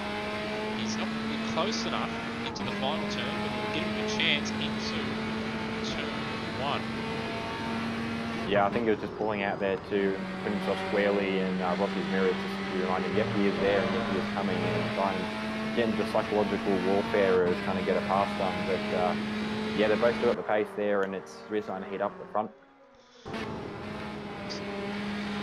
You've got Steve and Ricky in the 1 minute 10s with Brendan Ross on 11 and 0. Let's someone's gone off in front of them at turn 6 o'clock. You can see lots of red dust everywhere. But Ross has had a good first sector. He's put 3/10 on Ricky. But through turn 3 there, very good run for Ricky Slick, and he's right back with Rossi once again. Yeah, it's these two back together again, having fighting for the top step of the podium. He's still floating back there. He wants to drop back a little bit again, Steve Bolger, but he's still a viable threat should any of them get too cozy at the front. He hasn't had a good first sector this lap around, has Bolger. He's dropped half a second, but his first sector obviously matched the leader and was faster than Ricky, but yeah, that middle sector has cost him. In fact, he's even slower than Cracker and Turmo behind him. And Gary Neville's dropped through the field on that last lap as well. He did a 1 minute 20, and he was battling with Cracker for 4th, and he now finds himself in 8th place. So, once again, he's giving himself a hard task to move up, because he's got, I think, 7 seconds going by live timing to Brian Walsh in front. He does have 7 seconds. Speaking of the timing, actually, Brendan Ross in that last lap did set a PB, but I think he was still 2/10 back on the best lap of, I believe, the race, which is Ricky just behind him. So I watched his onto the final corner, and he seemed to perfectly balance the concept of sliding and actually keeping it within the limit of the grip. But yeah, I think he's responding to the pace. Actually, he's responding quite well. He's down to a second now, so I think there's been a mistake in the somewhere. His first split at 20.0, that's 6/10 off Brendan Ross's first sector, and even Bolger was 4/10 faster, so obviously Ricky making a slight mistake somewhere. Ooh, there's Bolger running very wide at the final corner, and there it is, fastest lap of the race at 10.603 for Brendan Ross. And that was an 11.5 for Ricky Slick behind, and an 11.1 for Steve Bolger in third. So he's put a bit of time on him now, and with three laps to go, that's a pretty handy margin. It's Turmo well down the field, sits at 10.4. He's down in 5th place, and he's trying to obviously chase down Cracker for P4. Yeah, some surprising pace there for Turmo sitting in 5th, but good to see he is pulling that sort of pace off anyway. That it is quite extreme for someone in 5th, but it does help him this late in the race. He does only have a gap of about 7 or 8 tenths to Cracker, and we have seen Cracker make mistakes. I don't believe yeah, I think we did see him run off this race, so it is possible that if he gets close enough to Cracker, he might fall under the pressure. The same thing that Slick was trying to do with Rossi. But Rossi's reacted the other way, and he's turned the wick up on his Formula Ford. Well, Cracker has responded to the pace of Turmo, and in fact, Cracker set a purple first sector, 19.1, and he was faster by 1/10 of a second again in the middle sector over Turmo. So both these guys travelling pretty quickly, but obviously the gap in front of them is a good 15 seconds. So these two, and the gap behind is 17 seconds. So these two, it's a lone battle for 4th place, but there's not much in it between the two. No, I think the only closest battle with. Oh, actually, we have a couple of close battles on track. Luke Joyner's currently trying to get up the inside of Glenn Miles, but Joyner's showing as a lap down, so all it would do is serve to try and lap himself from Miles. And Brownie is a little bit back, but I think he's still trying to make a move on Brian Walsh before the end of this race. Yes, he's about half a second or so behind Brian Walsh. Those two battling out for 8th place, and yeah, there's Glenn Miles and Luke Joyner battling it out, but Luke Joyner a lap down after his incidents. And well, Ricky Slick has put together a pretty quick middle sector, purple in the middle sector, 24.88. Did lose a little bit of time, about 1/10 of a second in the first sector on this lap so far, but he is trying to stay in touch. But I think as Brendan Ross does start the final lap, and in fact sets his fastest lap of the race, it's looking increasingly unlikely that Ricky Slick will be able to close down and pass. Obviously, with about 2.5 kilometres to go. Yeah, he's only got a few more corners left to try and get something done, and I think he is too far back. The slight yellow flag popped up there. That is, whoa! That's Ryan Walsh. He's had a spin. He recovered right. He's blocked him twice. Well, that's Oh, his. that slicked through for the potential win there. That was very tardy re-entry from Brian Walsh. He blocked and then blocked again. Rossi would not be pleased with that. That's more or less certainly given the win to Slick there. Slick has got Glenn Miles to deal with, so hopefully Glenn Miles just backs out of it and gets out of the way. And Steve Bolger, he's in the wheel tracks of Brendan Ross, but I don't think he'll get him. And well, Glenn Miles hasn't got out of the way of Ricky Slick there, so I don't know. He's just sitting on the inside, but he wasn't letting him go, so I don't know what he was doing. So he might need to obviously learn how to get lapped, as Ricky Slick does take the win and will inherit it on the last lap. Brendan Ross unlucky there in the end, getting blocked twice and obviously losing the lead and obviously throwing his car into the barrier in disgust. Steve Bolger, nice and consistent that time out, but just didn't quite have the pace as he gets a bit airborne there. So he finishes third. Turmo did steal fourth position in the end, and Cracker finishes 12 seconds back. So what happened to Cracker that dropped him through the field? So we'll just go and have a look and see what he's done. Well, looks like he's had it off there at turn 2. And he was well in front of Turmo at this point. So yeah, Cracker just lost it. On the grass, ran a little bit too wide there. And around he went. But we'll try and actually find what happened to Brian Walsh there to obviously cost Brendan Ross the lead. So there we go. So it looks like Brian Walsh has lost it at turn 2. Yeah, Brownie right behind him. And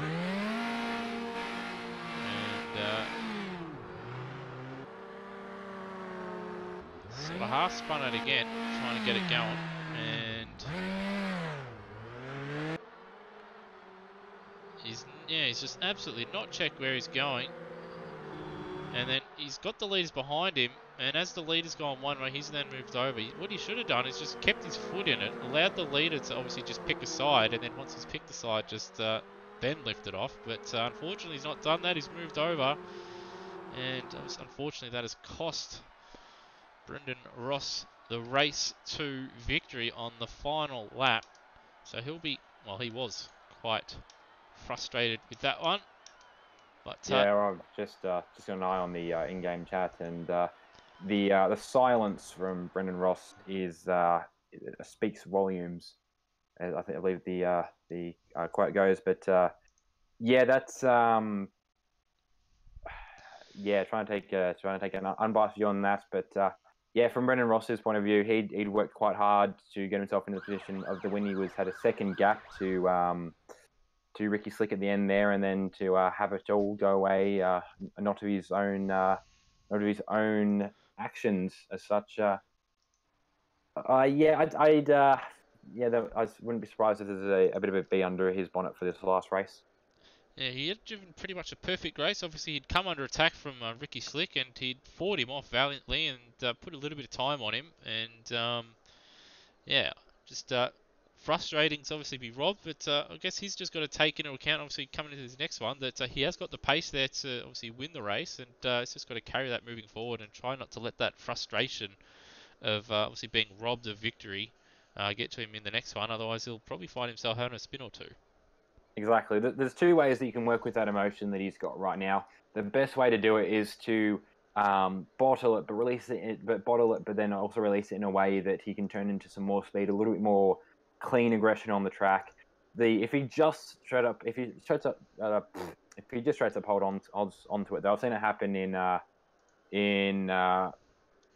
believe one of my mates in fellow AMS series have had it where they've got angry and just not bothered to race. I had I'll finish my point before I go to my little story.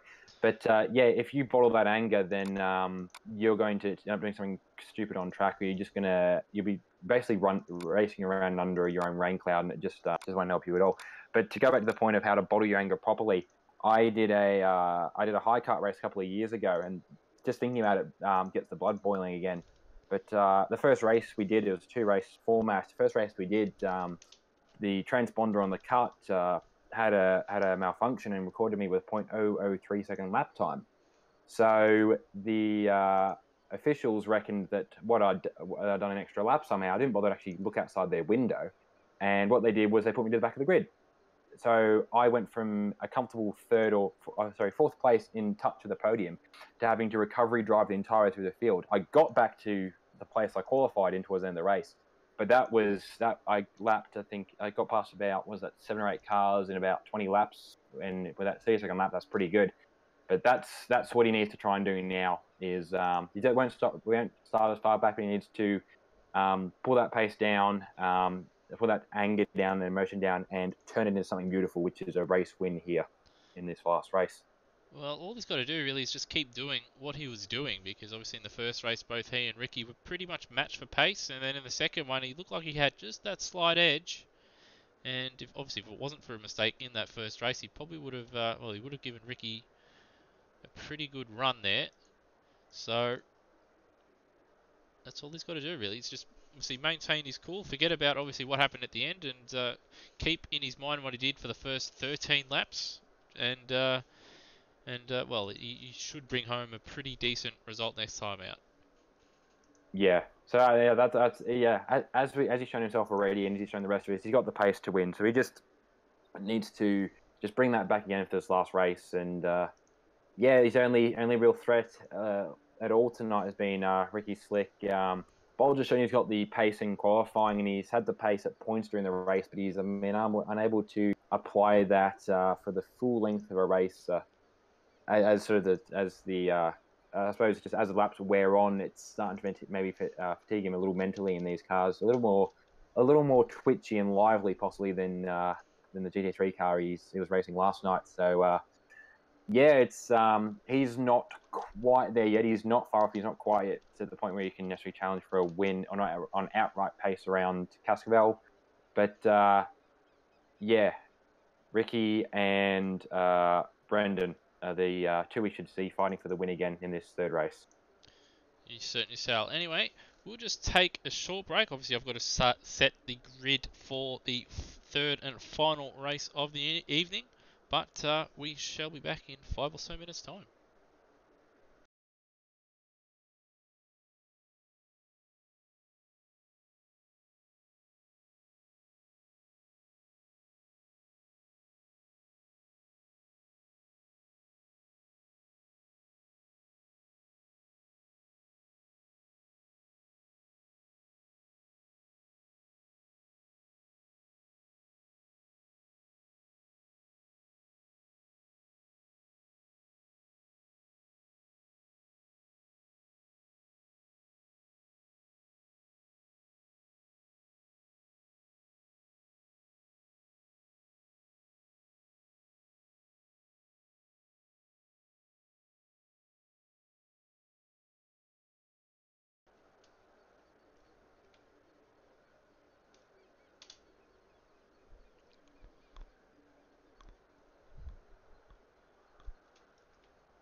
Alright, and welcome back to race 3, round 7 here at Cascavel. It's the final race and obviously the reverse championship order grid race. And obviously, as you can see, the cars are underway, and we've got Brownie leading us away from pole position. And he's joined by Mike Coulston in the number 18 car. Luke Joyner in the number 17, Husingfeld Formula Ford is in third place, followed by Cracker, who obviously with his pace, he'll be one to look out for a race win here. If he can just get ahead at the start, he'll be in very good stead. Behind him is Ryan Walsh in P5, with Glenn Miles P6. Gary Neville is in 7th place, followed by Termo. In 9th, we've got Brandon Rast, followed by Steve Bolger in 10th, and Pricky Dick in 11th place in the number 11 car.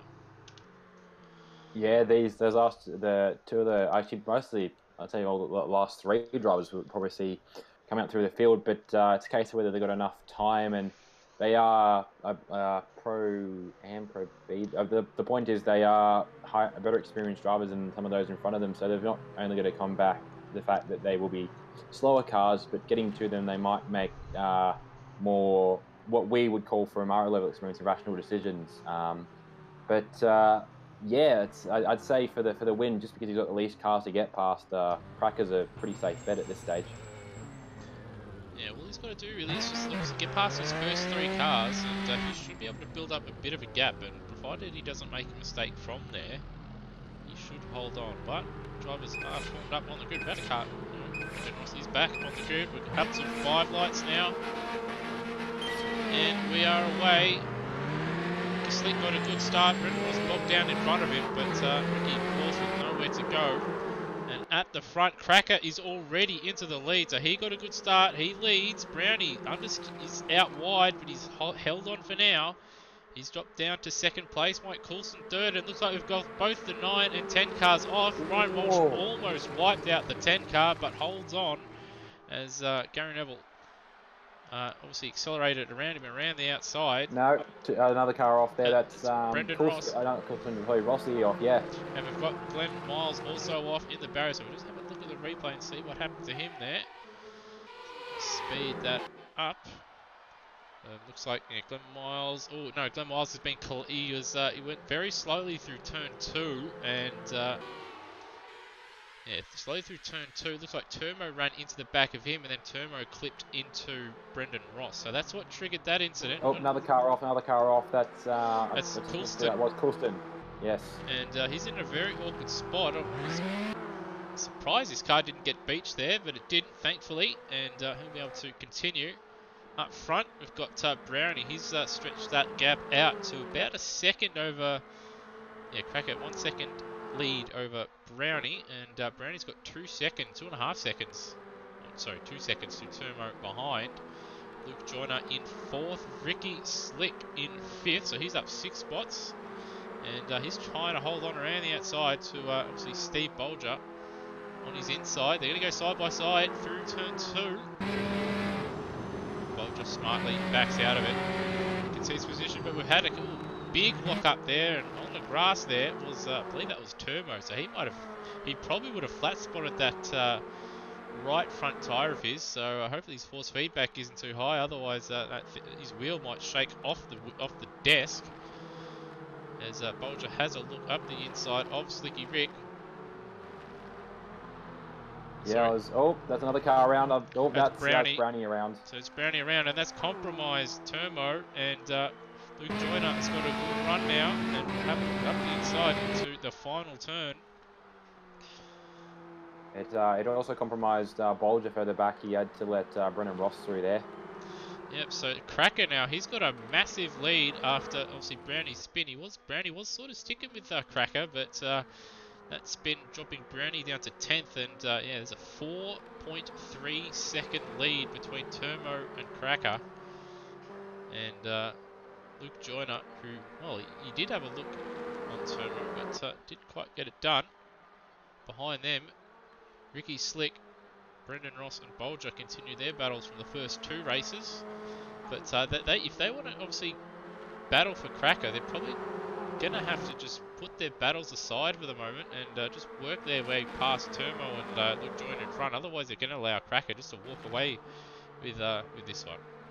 Exactly, yeah. I was going to make mention of it right at the start, but Ricky Slick ran wide on the first lap at turn 1. That actually was paid off for him because he managed to avoid some of the other incidents in cars in front of him.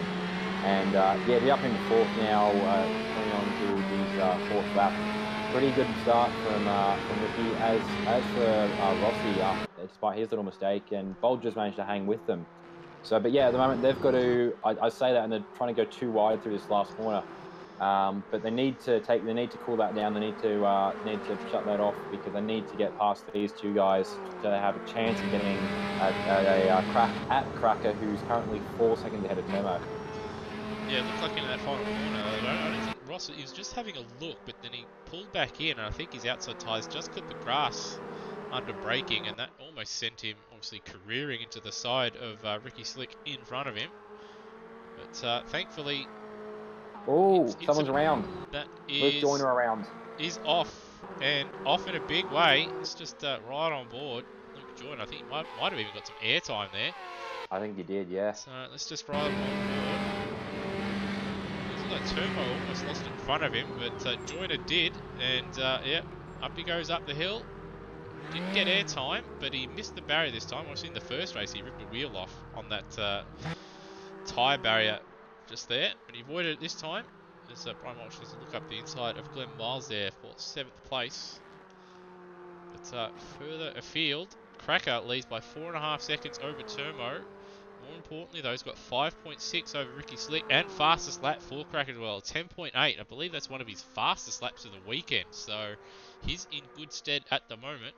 Ross beats it with a 10.7, but 1/10 of a second a lap isn't going to get the job done.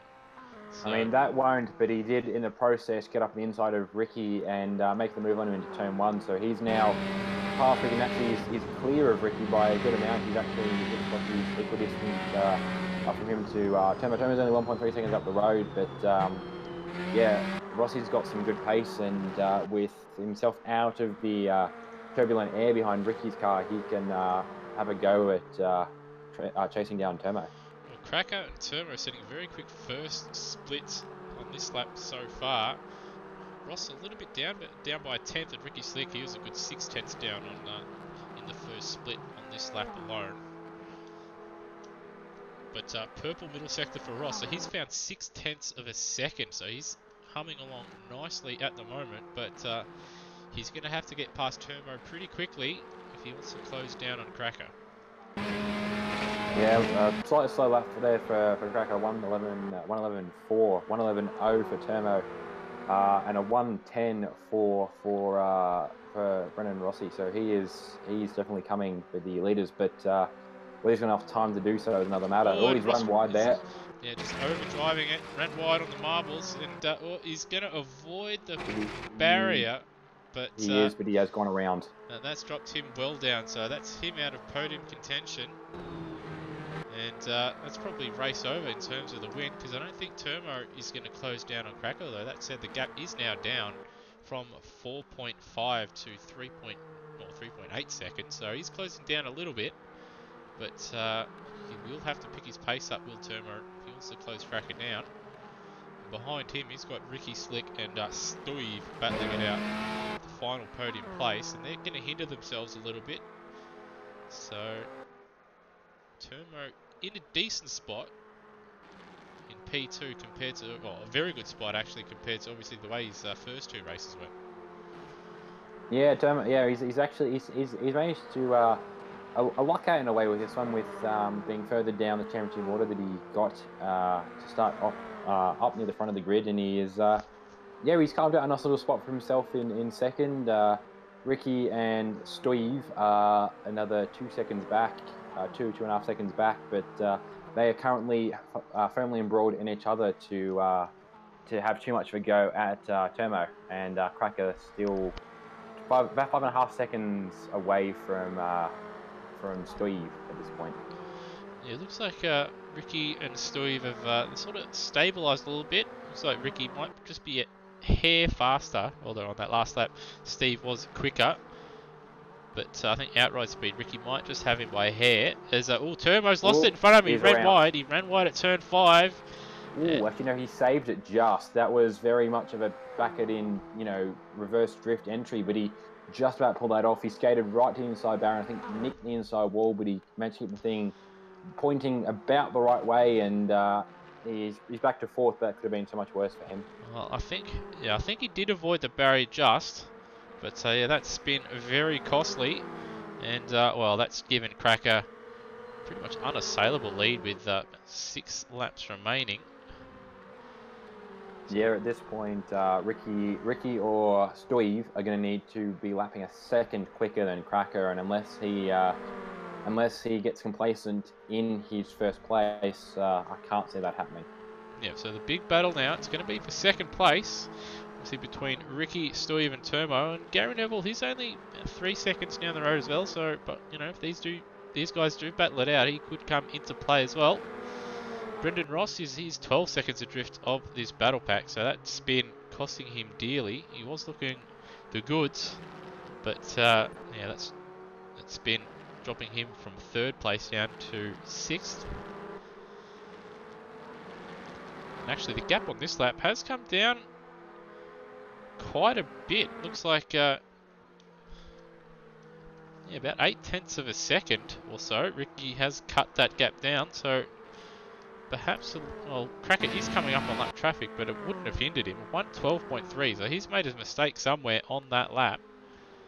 And yeah, I have seen, I did see patches of red dust up somewhere. That might have been him causing it, but yeah, Ricky's actually starting to pull away from Steve, and Steve's big issue now is Turmo recovering from his near spin there. He's actually right up on the back of Steve,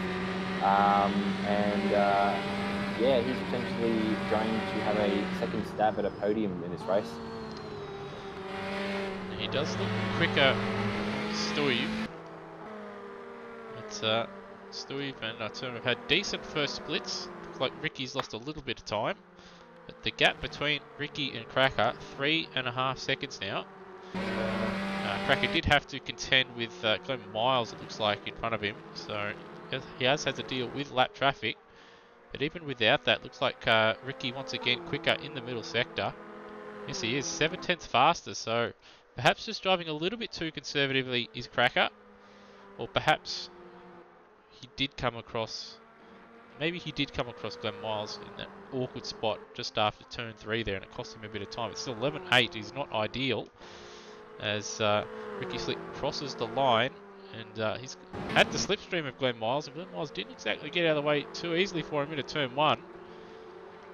And I was going to say, it is possible, just based on other occurrences tonight, that Glenn has not been the most accommodating of lap traffic, unfortunately, but yeah, it's possible that has hindered Cracker. Did hinder Ricky to a degree, but he was just able to outbrake him and slingshot past him when they went to turn 1. And now it's Steve and Turmo, I think, have just got past Miles as well. Yeah, they got past on the exit of turn 1. Didn't catch that on the broadcast. Thankfully, it didn't hinder them too much. And, well, once again, so it's not just lap traffic, it's just pace at this stage of the race. But Ricky's got that gap now under 3 seconds. It's 2.6 seconds. He was 0.3 faster in the first split and another 0.2 faster in the middle split so far this lap. So he's cutting that gap down, and he is making a race of it. Yeah, I'd hate this to be a case of the fabled commentators first picking enough. He said that gap was, he'd have to pull a second a lap, but he's pulled nearly that. He's got 3 laps left of this race, and the gap is under 3 seconds. So the way he's going with this pace, he might just manage to catch Cracker at the end. Oh, Cracker's gone round. Cracker's gone round. There goes Cracker. So unfortunately, it has come to a head there. The commentator's curse strikes again. So we'll just have a look on the replay. Cracker was maybe not pushing as hard as what he normally would, or perhaps maybe some other issues. He just overcorrected there at turn 1, and that forced him onto the grass. And as we saw in, well, the touring cars and tonight, you get on that grass there, and if you don't straighten the wheel up, you go round. And unfortunately for Cracker, he's gone round, and that's dropped him now down to P5 behind Gary Neville. So Ricky Slick in the lead. He's pulled out 2.7 seconds over Stoiv, and Steve's got a bit of a... Well, he's got his hands full with turn mode, the last lap and a half, right on his gearbox. Yeah, that's possibly how he's been able to put out such a big gap. Is a combination of the speed he was pulling, obviously, to catch up Cracker, who I just had a look at also. Mike Coulson might have been an issue for him about a lap or so before, so it's possible got split with his pace, because he was definitely down on pace compared to Ricky. So yeah, he's both made miles to Cracker for his spin, and he's now got a very healthy gap over Stoiv, and Stoiv's biggest hit at the moment is Termo, but there's still going to be a podium for both of them either way this one goes, but I think Stoiv's rather liking the second place he's got at the moment. Well, Brendan Ross down the field, he's dropped another spot, and on his last lap set of 24, so his race has really fallen apart as Termo sliding it through turn 2 there. But looking at the lap times, I think it's more just a case of Ricky just being a lot faster. He did set a personal best 2 laps ago with a 10.78. So I think he's just looking the goods at this part of the race, while others are sort of obviously losing their concentration just a little bit, as Turmo almost lost it under braking there for turn 6. Holds on, but in fact it's got a good run coming into turn 7. Yeah, so that silos that want to be one of these things coming into a braking zone, and he's really pushing it to the point. He's pushing it as high as he can without pile driving the back of Bolger's gearbox. But yeah, his intentions are very firmly known that he wants to get past Bolger and get his second place, and he's got a lap and a bit to do it in. And he's done his personal best on that lap, did Turmo a 10.6, and Steve Bolger setting a 10.7, with race leader doing 11.3. So they did close the gap up in front. But there is going to come a point where Turmo is going to want to send a move on Bolger, and it will cost them both time doing so. So it's just a matter of obviously, do you wait another lap and maybe you catch onto the back of Ricky, or do you just send it when you get close enough and take P2? Yeah, I was just going to say that Turmo was stocking up on the stamps for his mail that he's about to send, but quick mention for Brennan Rossi. He's just DNF from the race. I'm not sure whether it was contact or whether he just sort of, especially after what happened in the end of race 2, maybe the night just turned sour for him. But Brennan Rossi out of this race with a sad end for this technical start for him. It's been a very stop-start championship for him, and that DNF will cost him quite badly. Obviously, he is in with the chance of obviously closing the gap on Wayne Whitmore, who's not here, but he also is battling Steve Bolger in the championship. So he did have 2 good results in the first 2 races, but obviously that DNF is going to cost him badly. But we've started the last lap, and Ricky Slick leads by 1.7 seconds. Obviously he was half a second down on the 2 guys behind him, but at half a second a lap he could afford to lose that time with obviously a 1.8 second lead. At Turmo, looks like he's quicker in the first half of the lap, but he has made a couple mistakes there at turn 5 in particular. Obviously that's where he lost his second position earlier in the race, and then he almost lost it on the last couple of laps as well. Yeah, at this point he's got very limited opportunities left to get an overtake done on Bolger, and Bolger he's not exactly giving him a block door to try and go through. He's not opening on it either. He's just going across the apex, just on the edge to Brent Turmo. So he's got one shot, one opportunity to get this second place, so it's going to be third for him. He's not going to be close enough, unfortunately. He took too much curb at turn 6 there, and that compromised his exit. And that means he's not going to get the job done into the final turn. But Ricky Slick will take 2 wins tonight, and behind him Steve Bolger will hold on to P2, and Turmo will take P3. Obviously he's going to send his car into the barrier backwards. I think obviously after the way his first 2 races went, I think pace-wise and obviously result-wise, I think we'll be quite happy with the 3rd place there in the final race. Could have been 2nd, but still not a bad result after having a bit of a mare in the first 2 races. Gary Neville, he had a pretty decent evening. Obviously got 3rd in the first race. Didn't have a great one in the second race, but 4th once again in the 3rd race. So good result for him. Luke Joyner ended up finishing P5 this time out. Cracker, after leading for a majority of the race, running wide at turn 1, cost him dearly. Cost him the win, because I don't think Ricky would have caught him even without obviously those fast times that he was setting. So Crackett dropped down to P6. Brownie in P7. Looked like he had a pretty decent run this time out and managed to keep it on the racetrack. And Brian Walsh, I don't know if he's finished, but it says P8 there. I think he has finished, but he's about to cross the start-finish line again. I don't know if the game disqualifies you if you do an extra lap. I heard that was a rumour in R Factor, but there you go. He's parking it on the pit straight there. And then we've got Glenn Miles trying to climb the hill there. He finished in P9. Mike Coulston is broken both his legs, but he finished in P10. And Brendan Ross was the lone DNF in the final race of the evening. So, we've had some really good racing. We've had some, well, not so good racing. And I think, all in all, pretty decent night in the Rookie Cup. Yeah, it's been a good night it's been a good night for those watching the race. It's been a good night for some of those in the race, and I think it's been an educational and informative night for everyone in this race. So, and that's part of the point of the Rookie Cup, is to get people well versed in the ways of online racing, so that they can hopefully progress with both better speed and better knowledge onto bigger and better things. Yeah, it's obviously, I say it just about every time in the Rookie Cup. There is a reason behind why, obviously, these cars were selected. They're not the easiest cars to drive, but if you do get a hang of them, they're fun to drive. And if you can be consistent in this car, you can be consistent in just about any other car. So, see, we have seen people sort of have a slow start to the season. And Brendan Rossi was early on with the season. He was struggling quite a bit, but as the season's progressed, he's gotten better and better. As has Steve Bolger to a certain degree as well. And then we've obviously had a couple guys struggle, but yeah, I think tonight we've had obviously battles for the lead throughout. We've had some silly mistakes, and I think that was the key really. Just about every Rookie Cup race is that if you can obviously take those mistakes out, you end up with good results. And I think Gary Neville was a perfect example of that. Didn't make a mistake really in the first race and ended up on the podium.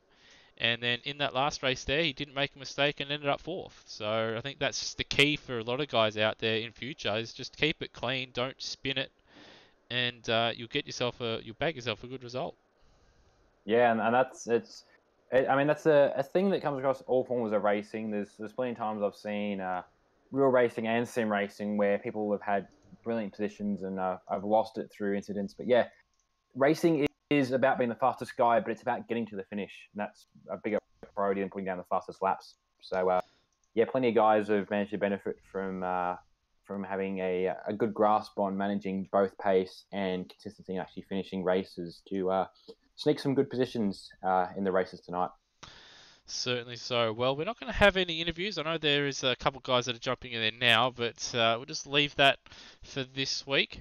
I know Ricky Slick will be. He was probably one that really would have wanted an interview, but that's not going to happen. And that Brandon guy, he's not going to get one either, so he can get stuffed. But just to obviously go over obviously what is coming up at Automobilista. We don't have anything planned for the Thursday nights as yet, but Bretton Foley and Phil Boak look to be obviously setting up a Super 2 series, obviously Supercar series for obviously the lesser experienced and those just looking to obviously get started that do like their supercars and may not have driven in obviously a sim racing league before.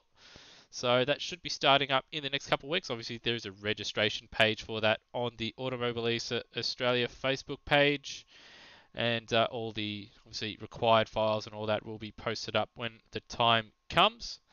Next Sunday is the AMS Oz Formula One 2019 season. That is going to Shanghai, and obviously next Monday is the Automobilista Australia Touring Car Championship. I'm just going to try and find the circuit. That will be from the Kararu circuit. And that will be a very interesting one. There's a couple of tricky parts of that circuit that I think will catch some people out. So that'll be one to look out for. And then obviously in 2 weeks' time, we have the Le Mans 2 Hour in the GT3 series with, well, there's quite a number of drivers banned for that one, including myself. So that will be another one to look out for. Obviously, tonight, been joined by Rody. Thanks for your time. Thanks for having me along to help you out with the rookie series, and it was some great racing. So I was happy to be here. No worries. And well, from the Rookie Cup, we'll see you in 2 weeks' time. And obviously, next Monday, we'll see you from Kuruwaru. All right. Thanks for joining us, and have a good one.